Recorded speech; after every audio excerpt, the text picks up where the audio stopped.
Alhamdulillahi Rabbil Alamin, Al-Barrul Rahim, Al-Barrul Karim, Alladhi la ilaha illa huwa ghairuhu, Huwal awwal wa laysa qablahu syai'un, Wa huwal akhiru wa laysa ba'dahu syai'un, Wa huwa ala kulli syai'in qadir.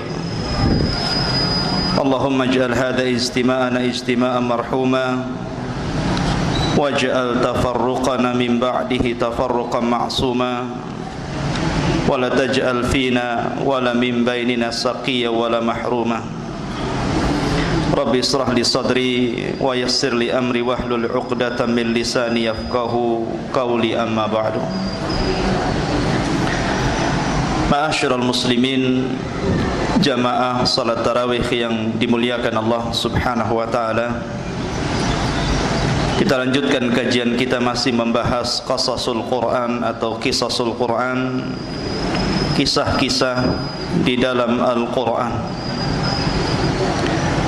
Yang memegang mushaf bisa dilihat surat Al-Maidah ayat 27 sampai 31. Kisah ini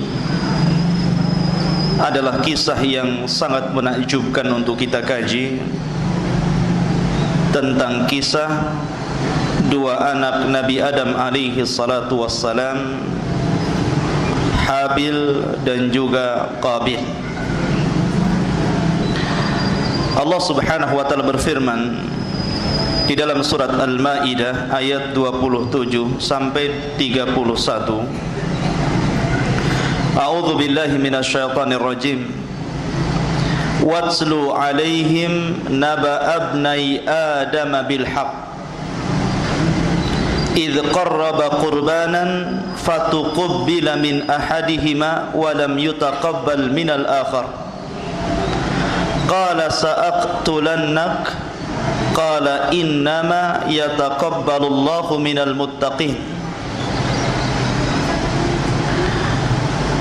Dan ceritakanlah wahai Muhammad yang sebenarnya kepada mereka tentang kisah dua putra Adam alaihi salatu wassalam, ketika keduanya mempersembahkan kurban, maka kurban salah seorang di antara mereka berdua, yakni Habil, diterima, dan dari yang lainnya yakni Qabil ditolak. Kemudian Qabil berkata, sungguh aku pasti membunuhmu. Maka Habil menjawab, sesungguhnya Allah hanya menerima amal dari orang-orang yang bertakwa. Ma'asyiral muslimin rahimani wa rahimakumullah, kisah ini masyhur. Dan kisah ini ikhwatu fiddin yang dimuliakan Allah Azza wa Jalla, satu kisah yang sangat menarik untuk kita kaji. Di antara faedahnya adalah jangan pernah memberi contoh yang buruk kepada orang lain. Karena Rasul sallallahu alaihi wasallam bersabda, "Man sanna sunnatan sayyi'atan falahu wizruha wa wizru man 'amila ba'dahu la yanqusu min auzarihim syai'ah." Barang siapa yang memberikan contoh dengan contoh yang buruk, maka dia mendapatkan satu dosa dan dosa orang yang mengikutinya, tanpa mengurangi dosa mereka sedikit pun. Dahulu ikhwatu fiddin yang dimuliakan Allah Azza wa Jalla, kita tahu bahwa makhluk pertama yang Allah ciptakan dari kalangan manusia adalah Adam alaihi salatu wassalam. Ini makhluk pertama yang disebutkan oleh para ulama sebagai Abul Basharil Ula, bapak manusia yang pertama. Karena di sana ada bapak manusia yang kedua, Abul Basharil Tsani, yang namanya Nuh alaihi salatu wassalam. Allah Subhanahu wa taala berfirman dalam Al-Qur'an, "Innallaha astafa Adama wa Nuha wa ala Ibrahim wa ala Imran 'alal alamin." Dan sesungguhnya Allah Subhanahu wa taala telah memilih Adam alaihi salatu wassalam kemudian setelahnya Nuh alaihi salatu wassalam, kemudian setelahnya keluarga Ibrahim, kemudian setelahnya keluarga Imran. Kenapa Allah Subhanahu wa taala memilih Adam yang pertama? Karena Allah menjadikan Adam sebagai Abul Basharil Ula, bapak manusia pertama. Dari beliau inilah seluruh manusia sampai kiamat dibangkitkan adalah keturunannya, kecuali Darwin dan para pengikutnya yang mengatakan keturunannya dari kera. Itu urusan mereka, biarkan saja. Kita keturunan Adam alaihi salatu wassalam. Kemudian yang kedua Nuh, dan Nuh disebut dengan Abul Bashari Tsani, bapak manusia kedua, karena setelah tragedi tufan yang merupakan azab Allah yang sangat dahsyat meluluh lantakkan umat manusia, sehingga tidak ada yang tersisa kecuali Nuh dan anak-anaknya beserta sedikit pengikutnya. Kemudian dari tiga putra Nuh inilah kemudian lahirlah umat manusia yang semuanya bernasabkan kepada Syam, Ham dan juga Yafis, dan tiga putranya seluruhnya keturunan Nuh, dan Nuh keturunan Adam alaihi salatu wassalam. Kemudian yang ketiga Allah pilih keluarga Ibrahim. Kenapa? Karena setelah Ibrahim alaihi salatu wassalam diutus menjadi nabi dan rasul, maka seluruh para nabi dan rasul setelahnya adalah keturunan Ibrahim alaihi salatu wassalam dari dua jalur. Jalur Siti Sarah yang kemudian melahirkan Ishak, dan Ishak melahirkan Ya'qub yang dikenal dengan Israel, sehingga keturunannya disebut Bani Israel, sampai kepada Isa bin Maryam. Kemudian jalur yang kedua adalah jalur Hajar. Dari jalur Hajar ini lahirlah Nabiullah Ismail alaihi salatu wassalam, dan setelahnya tidak terlahirkan kembali keturunannya yang diangkat menjadi nabi dan rasul sampai kepada Rasul kita Muhammad sallallahu alaihi wasallam. Baru muncul seorang nabi dan rasul, akhirul anbiya wal mursalin, keturunan Ismail, nabi kita Muhammad sallallahu alaihi wasallam. Kemudian yang keempat Allah pilih keluarga Imran. Kenapa? Karena dari Imran inilah lahir dua bayi yang tidak bisa disentuh syaitan, Maryam bintu Imran dan putranya Isa bin Maryam. Kembali kepada topik. Adam alaihi salatu wassalam ketika bermaksiat kepada Allah azza wa jalla lantaran memakan buah larangan yang Allah firmankan, wala taqraba hadhihi syajarah, jangan kau dekat pohon larangan ini. Akhirnya Allah subhanahu wa ta'ala takdirkan Adam bermaksiat. Kemudian Adam pun memakan buah larangan tersebut. Akhirnya Allah usir, kul nahbitu minha jami'ah, keluar kalian dari surga. Maka mereka keluar semua, baik Adam, Hawa ataupun iblis. Maka mereka akan menjadi musuh ketika di dunia. Ba'duhum aduwwa li ba'din, sebagian mereka akan menjadi musuh bagi yang lainnya. Ketika Adam sudah diturunkan dari sorga Jannatul Ma'wah menuju dunia, dan itu sudah ditakdirkan memang Adam akan menjadi khalifah di permukaan bumi, sebagaimana Allah firmankan kepada para malaikat, inni ja'ilun fil ardi khalifah, aku akan jadikan di bumi ini khalifah, makhluk yang bergenerasi. Maka Adam pun diturunkan ke bumi. Kemudian untuk keberlangsungan umat manusia, maka kemudian Adam pun diberikan keturunan, setiap melahirkan selalu kembar. Setiap melahirkan selalu kembar, ikhwan dan akhwat, laki-laki dan perempuan. Dan Hawa berhasil melahirkan sampai 20 kali, sehingga seluruh putra putri Adam itu jumlahnya 40, 20 laki-laki dan 20 perempuan. Ketika anak-anak Adam sudah besar sehingga sudah layak satu dengan mereka menikah, maka Allah subhanahu wa ta'ala mensyariatkan kepada Adam untuk menikahkan silang antara putra dan putrinya.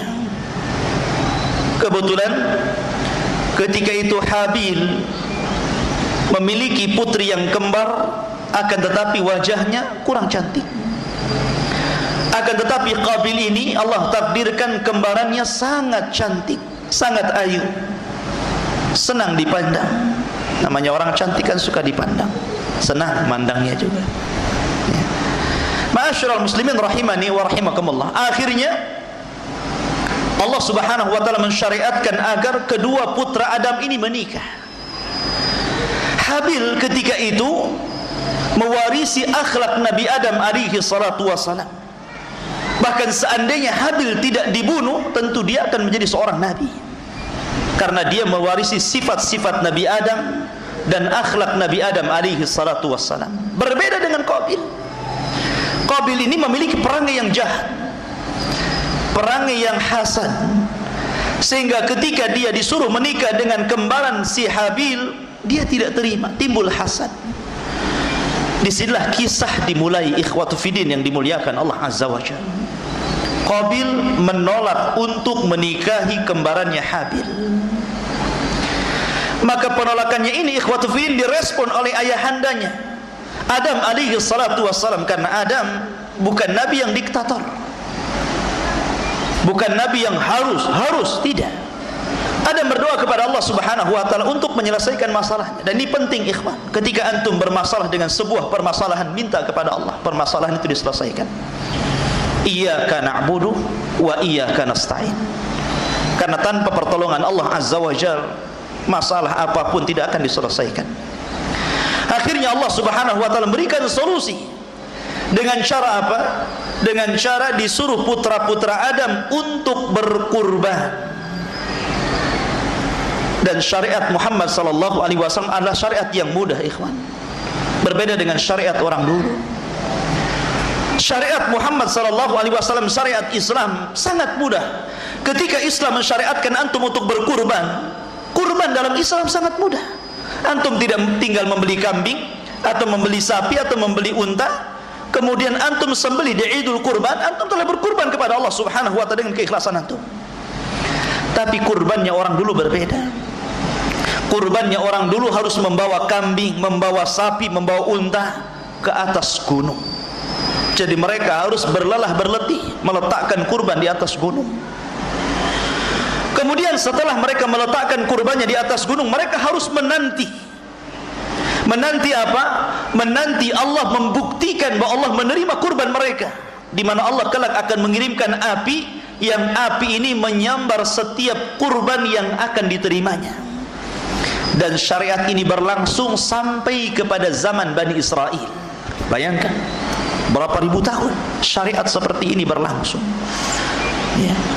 Bahkan di zaman Bani Israel, ikhwan, apabila mereka berperang, berjihad di jalan Allah Azza wa Jalla, kemudian mereka menang orang-orang yang beriman, mengalahkan orang-orang kafir, dan mendapatkan harta ghanimah yang sangat besar, maka harta ghanimah diharamkan bagi mereka untuk memakannya. Tidak boleh. Mereka tidak boleh mengambil harta rampasan perang. Lalu harta-harta rampasan perang itu dikemanakan? Maka harta rampasan perang itu harus dibawa ke atas gunung. Apakah anda mendapatkan emas, mendapatkan perak, mendapatkan perhiasan, mendapatkan apa saja dari peperangan itu, maka harus dibawa ke atas bukit. Kemudian menunggu. Kalau jihad antum diterima, artinya jihad antum li'ilai kalimatillah, betul-betul meninggikan kalimat Allah, maka Allah akan kirim api dan melahap ghanimahnya, melahap harta rampasan perangnya. Tapi kalau seandainya Allah tidak mengirimkan api untuk melahap ghanimahnya, tanda jihadnya dipertanyakan. Artinya harta itu akan dibiarkan di atas bukit begitu saja. Tapi Rasul sallallahu alaihi wasallam berbeda syariatnya. Kata Nabi sallallahu alaihi wasallam, "Uhillat liya al-ghanaim." Dihalalkan untukku dan umatku ghanimah, harta rampasan perang. Boleh. Umat Islam boleh memanfaatkan harta rampasan perang. Itulah syariat kita mudah. Syariat orang dulu, subhanallah, hatta di zaman dahulu, di zaman Bani Israel, apabila celana antum, pakaian antum kena najis, ikhwan, itu tidak boleh dipakai lagi, langsung dibuang. Tapi syariat kita alhamdulillah dimudahkan. Kalau pakaian antum, sarung antum kena najis, cukup dicuci 3 kali, selesai. Sehingga orang-orang dulu itu, orang kayanya pun hampir tidak punya pakaian, karena setiap kena najis harus dibuang. Tapi syariat kita ini mudah. Inna dina indallahi yusrun. Agama Islam ini mudah sekali, ikhwan. Maka syukurilah kemudahan syariat yang Allah berikan kepada kita, sehingga Allah mempermudah kita dibandingkan dari umat sebelum kita. Ma'asyiral muslimin rahimani wa rahimakumullah. Karena backgroundnya si Habil ini, ikhwan, adalah seorang pengembala kambing.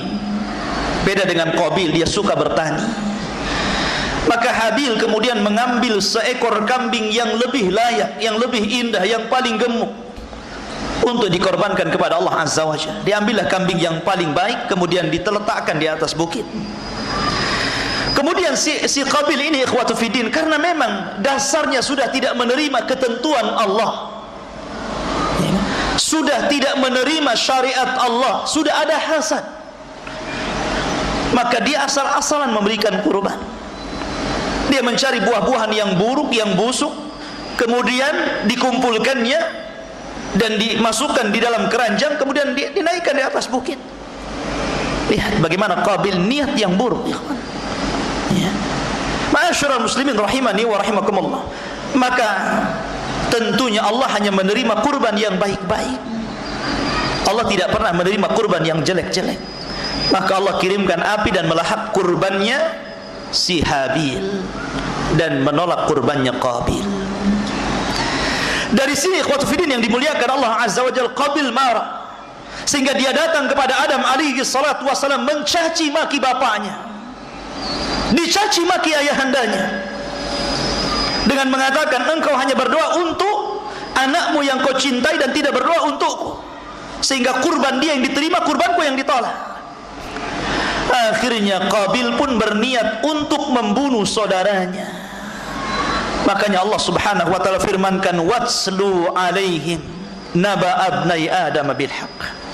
Bacakan kepada mereka ya Muhammad tentang kisah dua putra Adam, Qabil dan Habil.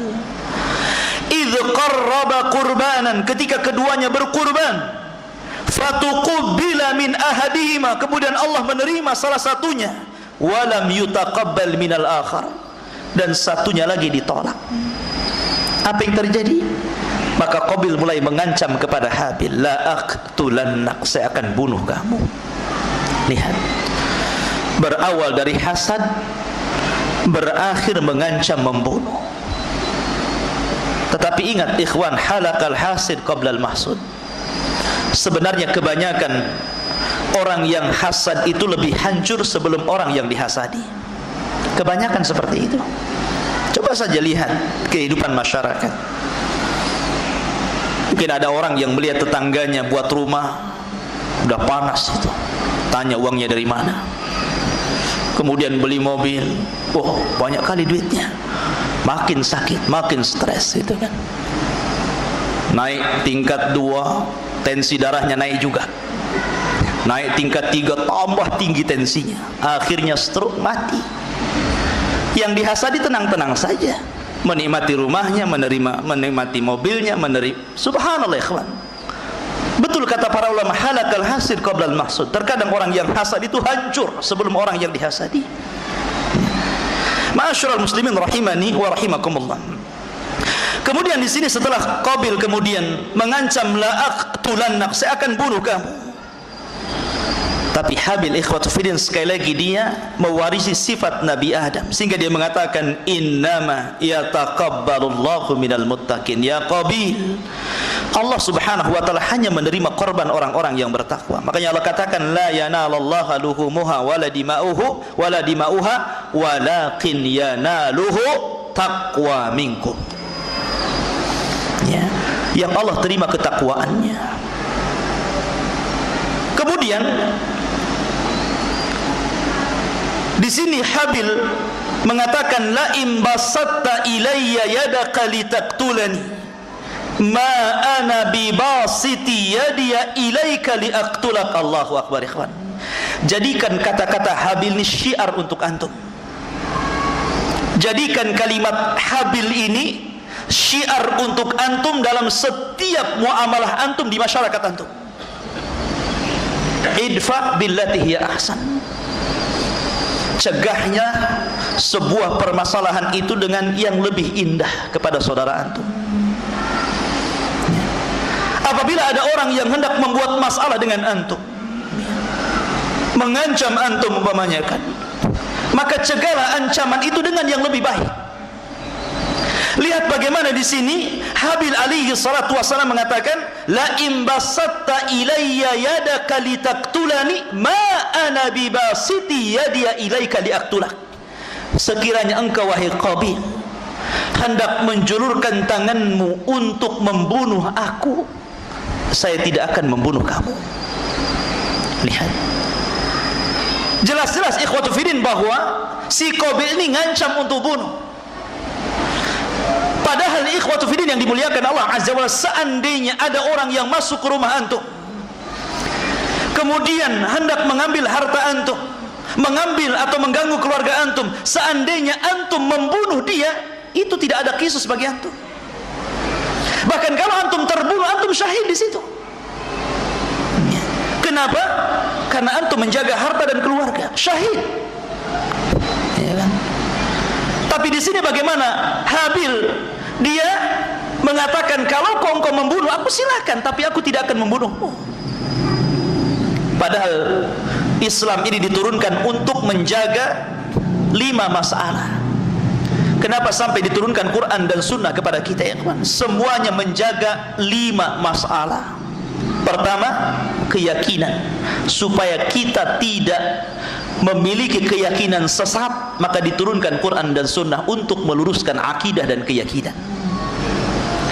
Yang kedua, menjaga jiwa, makanya Islam melarang membunuh. Makanya orang-orang Khawarij yang mereka menghalalkan darah-darah kaum muslimin, Allah katakan dalam lisan Rasul, kilabu ahlin nar, anjing-anjingnya penduduk neraka, dicela. Bahkan Allah katakan dalam Al-Quran, faman qatala mu'minan muta'ammidan fajaza'uhu jahannam khalidan fiha wa ghadiballahu alaihim wa la'anahum wa a'adda lahum adzaban 'azima. Tidak ada ancaman yang lebih besar yang Allah taruh dalam Al-Quran kecuali ancaman membunuh seorang muslim secara sengaja. Coba antum baca dari awal ayat sampai akhir ayat, awal surat sampai akhir surat, tidak ada ancaman yang lebih keras yang Allah letakkan dalam Al-Quran daripada ancaman seorang mukmin membunuh mukmin yang lain secara sengaja. Man qatala mu'minan muta'ammidan, siapa yang membunuh mukmin secara sengaja, fajaza'uhu jahannam, balasannya jahannam, khalidan fiha, dikekalkan di dalamnya. Wa ghadiballahu alaihi, Allah murka kepadanya. Wa la'anahu, Allah laknat dia. Wa addahu adzaban 'azima, dan Allah berikan azab yang sangat besar. Tidak ada ancaman yang lebih besar daripada membunuh yang diletakkan dalam Al-Quran. Sehingga para ulama khilaf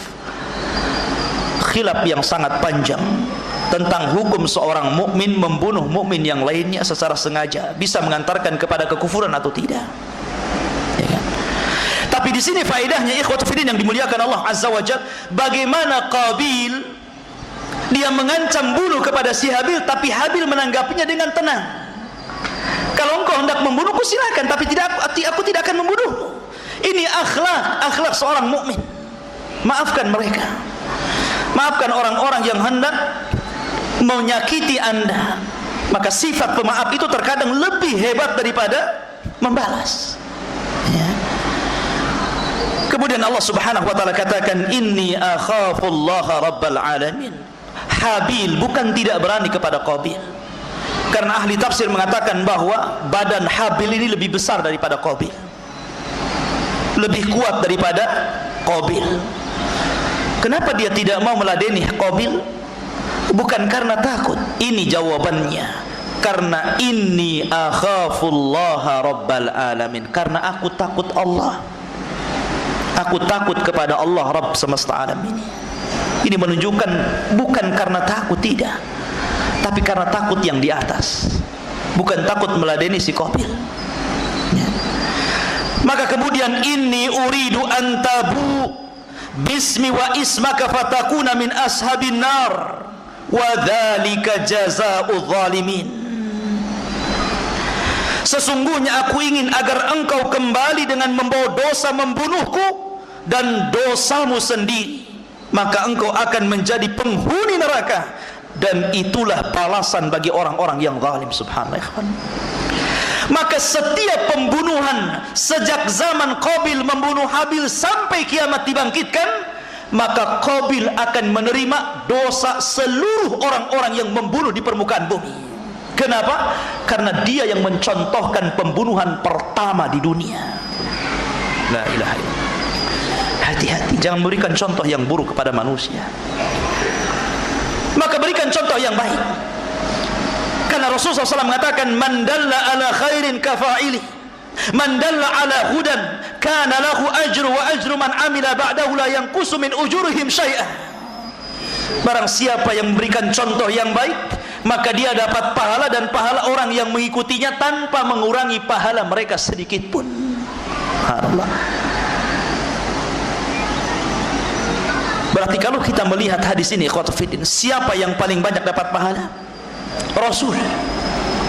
Rasul yang banyak pahalanya, karena lewat dialah seluruh umat manusia mendapatkan petunjuk Allah Subhanahu wa ta'ala. Artinya Rasul itu kaya pahala. Tidak perlu antum transfer pahala puasa antum untuk Rasul. Tidak perlu antum haji kemudian umrah kemudian ditransfer pahala haji dan umrah antum untuk Rasul. Tidak perlu. Rasul itu kaya pahala. Rasul itu pahalanya banyak, karena seluruh umat dari zaman Rasul sampai kiamat dibangkitkan, pahalanya akan dibawa oleh Rasulullah SAW tanpa mengurangi pahala umatnya sedikit pun. Jadi tidak usah antum menghadiahkan pahala kepada Nabi. Nabi itu sudah banyak pahalanya. Yang perlu pahala itu antum, saya, dan umat-umat yang terbelakang ini yang perlu pahala. Ya. Ma'asyiral muslimin rahimani wa rahimakumullah. Fatawwa'at lahu nafsuhu qatla akhi faqatalahu fa asbaha minal khasirin. Maka nafsu Qabil mendorongnya untuk membunuh saudaranya. Kemudian dia pun benar-benar membunuhnya. Maka jadilah dia termasuk orang-orang yang rugi. Bagaimana cara membunuh Qabil kepada Habil? Ternyata Qabil ini pengecut. Qabil ini tidak berani kepada kakaknya Habil, sehingga dia menggunakan cara yang licik. Sebagian ahli tafsir mengatakan, ada yang mengatakan bahwa Qabil mencekik Habil dari belakang kemudian sampai meninggal. Ada juga yang mengatakan meletakkan tali kemudian sampai meninggal. Dan pendapat yang masyhur dari kalangan ulama tafsir, dan ini yang paling rajih, aqraballahu a'lam, adalah Qabil membunuh Habil dengan cara membenturkan batu di kepalanya. Itu pun ketika Habil sedang lelap tertidur. Ya. Sebab kalau seandainya satu lawan satu dan sedang terjaga ikhwan, pasti kalah si Habil itu. Tidak mungkin menang. Ya. Karena Habil lebih besar badannya, lebih kuat, lebih kekar. Sehingga dengan cara yang licik, di si Habil ketika tidur di kebunnya, di tempat pengembala kambingnya, Qabil ini datang membawa batu besar, kemudian menghajar kepalanya sehingga mati di tempat. La ilaha illallah ikhwan. Kemudian ketika itu Qabil bingung, udah mati nih, karena sebelumnya tidak ada orang yang meninggal, sehingga bingung bagaimana cara merawat jenazahnya. Maka kemudian disinilah faba'atsallahu ghuraban yabhasu fil ardi liyuwariyahu kaifa yuwari sawata akhi. Ya. Kemudian Allah mengutus seekor burung gagak yang sedang menggali tanah untuk diperlihatkan kepada Qabil bagaimana dia seharusnya menguburkan mayat saudaranya. Jadi ketika itu Allah mengutus dua burung gagak. Dua burung gagak ini sedang bertarung. Ya. Kemudian mati salah satu dari kedua burung ini. Ya. Sehingga kemudian yang berhasil membunuh burung gagak itu akhirnya apa? Mengorek-ngorek tanah dengan patuknya, dengan tangannya. Setelah dalam, kemudian diambil jasad saudaranya, kemudian diletakkan di tanah itu, kemudian dikorek-korek kembali, barulah di situ kemudian Qabil mulai berpikir. Dia mulai berpikir bahwa menguburkan si Habil, saudaranya. Maka dari situlah kemudian dia mengambil cangkup dan skopnya, kemudian menggali tanah dan meletakkan jasadnya Habil, kemudian menguburkannya. Ikhwatu fiddin yang dimuliakan Allah Azza wa Jalla. Kemudian dia mengatakan apa? Qala ya wailata a'ajaztu an akuna misla hadzal ghurab fa uwariya sawata akhi fa asbaha minan nadimin. Lihat bagaimana kata-kata Qabil. Beliau mengatakan, duhai celaka aku, mengapa aku tidak mampu berbuat seperti burung gagak itu sehingga aku dapat menguburkan mayat saudaraku ini. Dia merasa bahwa dia lebih jahil daripada burung, begitu kan? Makanya dia mengatakan di ujung ayat, fa asbaha minan nadimin, maka dia termasuk orang-orang yang menyesal. Bukan menyesal karena membunuh Habil, bukan. Sebab kalau seandainya dia menyesal karena membunuh Habil, dia akan bertobat. Tapi dia tidak pernah bertobat. Maksud menyesal di sini, menyesal bahwa dia tidak lebih cerdas daripada gagak, itu maksudnya. Lihat. Dia bukannya nyesal dia membunuh saudaranya gitu. Enggak, dia nyesal dia lebih bodoh. Ternyata gagak lebih pintar ngasih pelajaran kepada dia. Fa asbaha minan nadimin. Subhanallah. Lihatlah kerasnya hati si Qabil ini. Makanya Allah Subhanahu wa taala kemudian mengatakan min ajli dzalik. Lihat, kata-kata ini sangat baik sekali. Karena kisah itu, pembunuhan Qabil kepada Habil itulah, katabna ala bani Israil annahu man qatala nafsan bighairi nafsin aw fasadin fil ard faka'annama qatala an-nasa jami'a wa man ahyaha faka'annama ahya an-nasa jami'a wa laqad ja'atuhum rusuluna bil bayyinat thumma inna katsiran minhum ba'da dzalika fil ardi la musrifun. Oleh sebab itulah maka kami tetapkan kepada Bani Israel bahwa barang siapa membunuh seseorang bukan karena orang itu membunuh orang lain atau bukan karena membuat kerusakan di bumi, maka seakan-akan dia telah membunuh seluruh manusia. Sebagaimana barang siapa yang menghidupkan jiwa satu manusia, maka seolah-olah dia telah menghidupkan jiwa seluruh manusia. Na'udzubillah. Ketika kita membunuh satu jiwa, maka kita dianggap membunuh seluruh jiwa manusia. Berapa banyak orang yang membunuh jiwa di zaman sekarang, ikhwan? Terkadang ada anak remaja dan remaji melakukan perzinahan, kemudian punya anak, kemudian dibunuh. Na'udzubillah. Alasannya anak zina, tidak layak hidup. Dia tidak tahu ayat ini. Kelak bayi-bayi itu akan datang kepada Allah, wal mau'udatu su'ilat bi ayyi dzambin qutilat. Kenapa? Dosa apa saya dibunuh? Ya.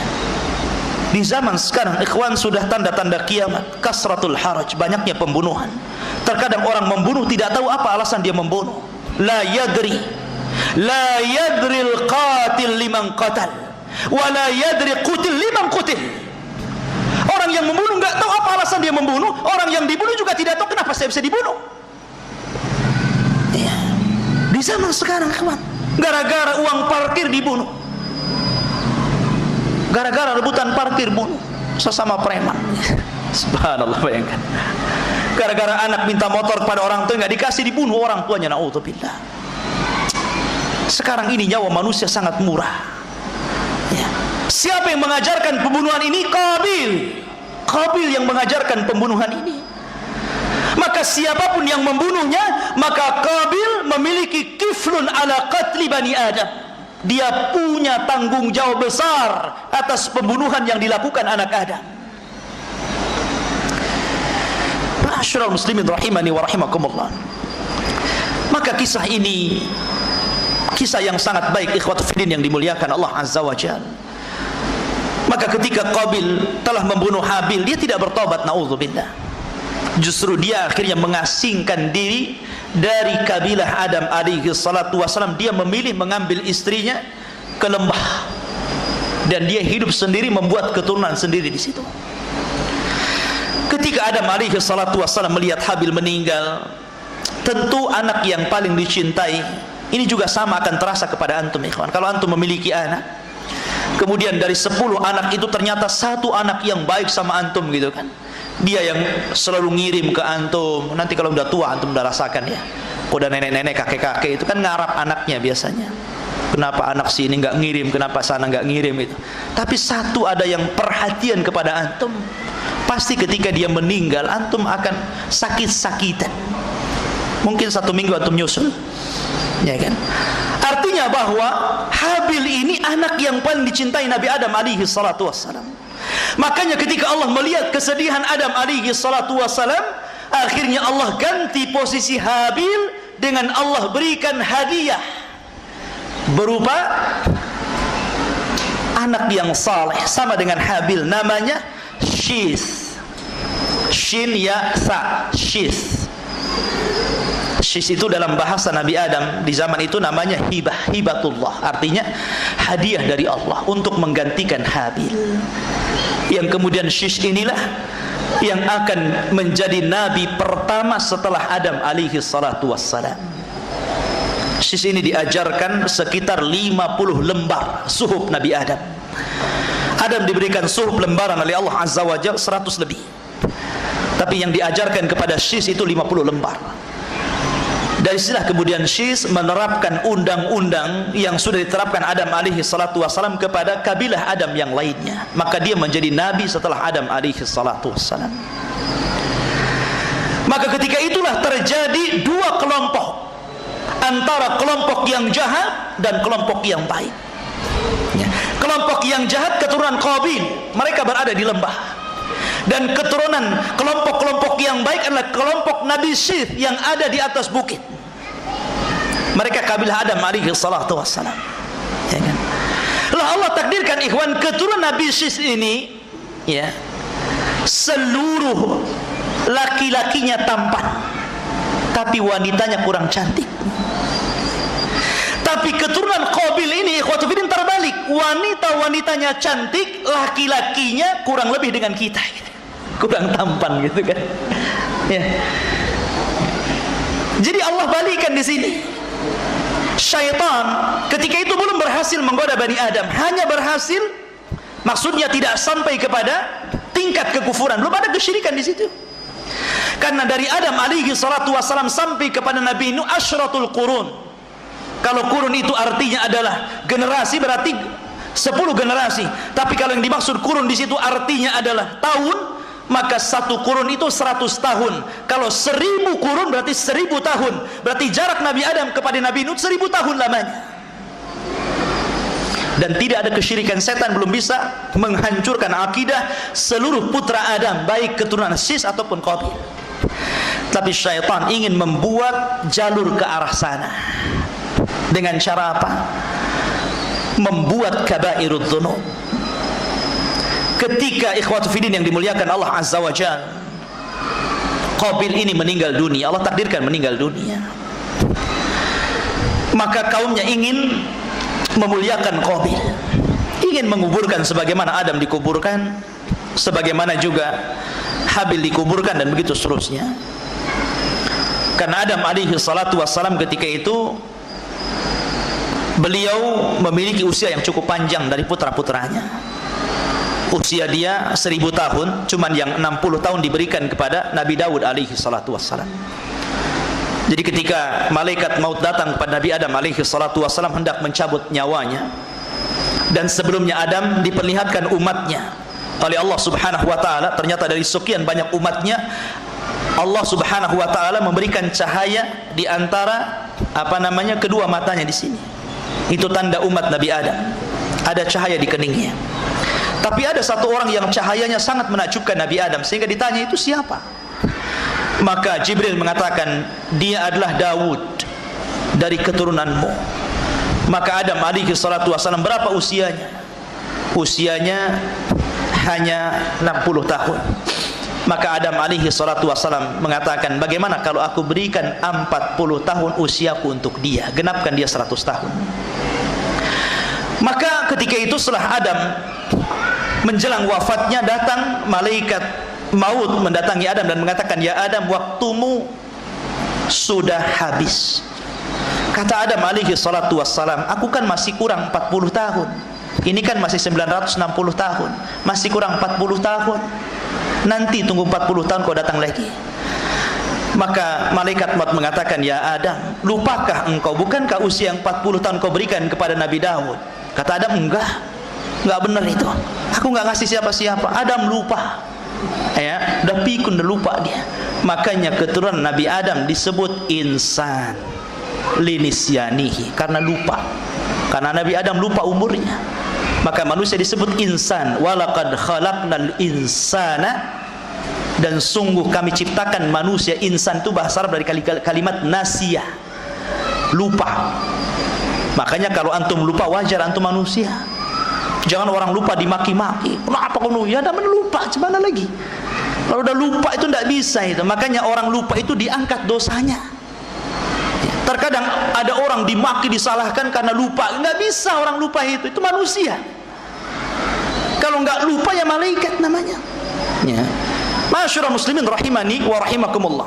Kembali bahwa intinya bahwa ketika Qabil meninggal dunia, maka kaumnya ingin menguburkan Qabil, tapi syaitan datang.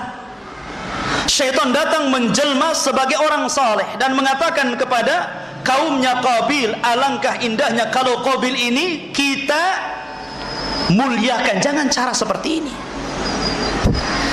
kita muliakan. Maka jasad itu kemudian diletakkan di satu tempat. Kemudian sebelum jasad itu dimuliakan, maka syaitan membuat seruling. Makanya Rasul mengatakan apa? Al-mazamiru minasyaitan. Ya, seruling itu dari syaitan. Jadi suara seruling itulah suara syaitan. Disinilah sejarah musik pertama sepanjang abad manusia. Kalau antum ditanya sejarah musik, maka di zaman Nabi Syith inilah sejarah musik berada. Syaitan membuat seruling, kemudian ditiuplah seruling itu. Ketika itu umat manusia belum pernah mendengar instrumen lagu. Suara seruling itu belum pernah mendengar orang itu. Sehingga akhirnya oleh dua kabilah ini terdengar, karena syaitan ini sengaja meniup di tengah-tengah, di antara kabilah Syith dan kabilah Qabil. Maka akhirnya mereka terus mendengarkan dari mana suara seruling yang indah ini, karena sebelumnya mereka belum pernah mendengar musik. Makanya kalau antum mendengar musik, terkadang orang diam saja bergerak-gerak. Ya kan? Antum yang sudah kenal sana, terkadang manggut-manggut itu. Apalagi enak lantunannya. Akhirnya kabilah Syith ini makin mendekat kepada suara seruling tadi. Kabilah Syith juga mendekat, kabilah Syith mendekat, kabilah Qabil mendekat. Maka setelah terdekat, ikhwatu fiddin, yang laki-laki melihat wanita yang cantik melihat laki-laki yang tampan. Apa yang terjadi? Antum paham sendiri. Ya. Maka akhirnya karena sering ketemu, terjadilah tabarruz dan ikhtilat. Ikhwan, dosa itu kan tadarruj ya. Berawal dari membunuh, kemudian musik. Biasanya kalau habis musik ikhtilat, habis ikhtilat zina, habis zina pasti minum khamr. Tiga rangkaian ini pasti ada di tempat hiburan. Ya, musik, wanita, khamr, membunuh. Nggak bisa dilepaskan di tempat hiburan manapun. Ya, mungkin antum yang mantan gitu kan, lebih paham dari anak. Ya. Tidak mungkin dilepaskan perkara ini. Ya. Ma'asyiral muslimin rahimani wa rahimakumullah. Artinya akhirnya kemudian terjadilah perzinahan di antara mereka. Syaitan berhasil mengacaukan Bani Adam. Sampai akhirnya Syith meninggal, Qabil meninggal, maka Allah Subhanahu wa taala utus Nabi Idris. Sebelum Nuh, Idris dulu, nabi kedua setelah Syith. Mendakwahi umat manusia. Ya. Sehingga Allah Subhanahu wa taala akhirnya memberikan ganjaran kepada Idris hebat luar biasa. Kata Allah Subhanahu wa taala, setiap hari Idris akan mendapatkan pahala sejumlah kaumnya. Jadi pahala kaumnya kalau ada berbuat baik diberikan kepada Idris. Dari situlah kemudian Idris, karena dia merasa bahwa pahalanya setiap hari besar diberikan oleh Allah Azza wa Jalla, akhirnya dia meminta untuk diulur-ulurkan waktunya. Waktu kematiannya itu minta ditunda. Maka dia datang, ketika datang malaikat Jibril kepada Idris mengatakan, "Ya Jibril, bisa enggak kau nawar kepada malaikat maut supaya usiaku jangan dicabut dulu?" Karena dia semangat berdakwah. Ikhwan, ini penting, bahwa sebaik-baik manusia itu yang tulu umrihi, yang panjang usianya tapi barakah usianya. Jangan minta panjang usianya untuk maksiat. Ya Allah, panjangkan nih, saya belum jadi ini gitu, wali kota belum jadi ini, belum jadi itu ya. Alasannya apa? Kasihan rakyat saya. Kasihan sama rakyatnya gitu. Ma'asyiral muslimin rahimani wa rahimakumullah. Akhirnya kata Jibril alaihi salatu wasallam, aku enggak punya wewenang. Kalau engkau ingin supaya malaikat maut tidak lekas mencabut ruhnya, kenapa tidak bilang langsung pada malaikat maut? Maka Idris mengatakan, bagaimana caranya? Kata Jibril, baik, aku angkat engkau ke langit keempat. Kau akan berjumpa dengan malaikat maut di sana. Maka diangkatlah Idris, sebagaimana Allah Subhanahu wa taala firmankan dalam Al-Qur'an, wa rafa'nahu makanan 'aliyya, dan kami angkat Idris ke tempat yang paling tinggi, maksudnya langit keempat. Setelah langit keempat, maka Jibril menghadap malaikat maut. Malaikat maut ketika itu baru datang juga dari hadapan Allah Subhanahu wa taala. Maka Jibril mengatakan, "Assalamualaikum," salam kepada malaikat maut, dan mengatakan, "Apa, bersama siapa engkau kemari wahai Jibril?" Maka dia mengatakan, bersama Nabiullah Idris alaihi salatu wassalam. Ya kan? Maka malaikat maut bahagia luar biasa. Kenapa? Kata malaikat maut, kebetulan Allah memerintahkan aku untuk mencabut nyawa seseorang. Ya. Dan itu berada di langit keempat. Ya. Mana orangnya? Ya. Akhirnya kemudian Jibril kaget gitu kan. Satu sisi Nabi Idris ingin minta diulur-ulurkan waktunya, sisi lain malaikat maut ingin mencabut nyawanya. Ya. Akhirnya kemudian ikhwatu fiddin yang dimuliakan Allah Azza wa Jalla, ketika Idris dipertemukan dengan malaikat maut, langsung dicabut rohnya. Ini persis kejadiannya seperti kisah Nabi Sulaiman alaihi salatu wassalam ketika berbicara dengan salah satu menterinya di istananya. Sedang enak-enak ngobrol gitu Nabi Sulaiman, tiba-tiba diketuk pintunya. Dibuka, ternyata ada orang yang sangat besar, yang sangat hitam, yang menakutkan, memandang wajah menterinya. Ketakutan itu menteri itu. Tapi Sulaiman dengan tenangnya menghampiri orang tersebut.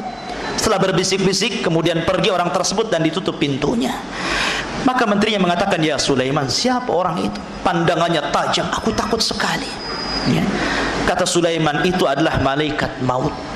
Dia mau nyabut orang, mau nyabut nyawanya orang.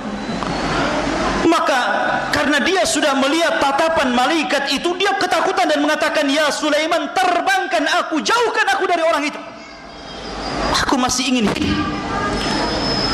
"Kemana yang kau mau?" kata Sulaiman. "Terserah, terbangkan aku." Sulaiman menundukkan awan, menundukkan binatang, menundukkan sebentar saja. Dia lebih hebat daripada Aladin yang punya lampu. Ya. Ma'asyiral muslimin rahimani wa rahimakumullah. Maka diterbangkanlah menterinya ke sebuah kota di daerah Hindia. Ya.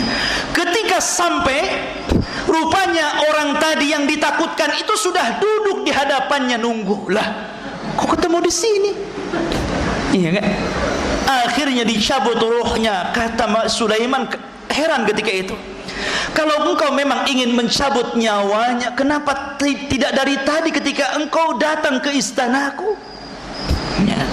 Kenapa kau harus cabut di sini gitu? Maka malaikat mengatakan, "Sesungguhnya ya Sulaiman, aku diperintahkan Allah Subhanahu wa taala untuk mencabut rohnya si fulan. Ternyata dia di sini, ya ini aku cabut." Makanya Allah firmankan, "Idza jaa ajaluhu la yastakhiruna sa'atan wa la yastaqdimun." Apabila sudah datang ajalnya, tidak mungkin mundur, tidak mungkin maju. Pasti pas waktunya. Ainama takunu yudrikumul maut walau kuntum fi burujim musayyadah. Dimanapun kau berada, kalau kematian sudah menjemput pasti datang. Maka Idris juga demikian. Maka tidak ada nabi yang meninggal di langit kecuali Idris. Wa rafa'nahu makanan 'aliyya. Allahu a'lam bissawab. Yang dimuliakan dan manfaatnya. Subhanaka wa bihamdika asyhadu an la ilaha illa anta astaghfiruka wa atubu ilaik. Allahu ta'ala alam. Assalamualaikum warahmatullahi wabarakatuh.